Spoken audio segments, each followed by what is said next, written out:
Children of God, one interesting question many Catholics ask is this: can a lay person baptize during emergency situations?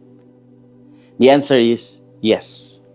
The Catholic Church teaches that in danger of death, anyone can baptize as long as the person intends to do what the Church does and uses water with words, "I baptize you in the name of the Father, and of the Son, and of the Holy Spirit."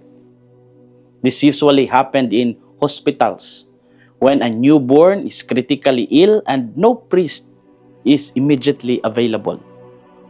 There were also stories during wars, shipwrecks, and disasters when ordinary believers baptized dying individuals because time was running out.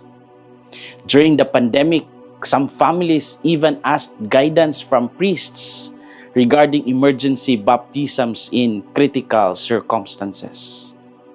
The Church allowed this because baptism is considered necessary for salvation, an entrance into Christian life.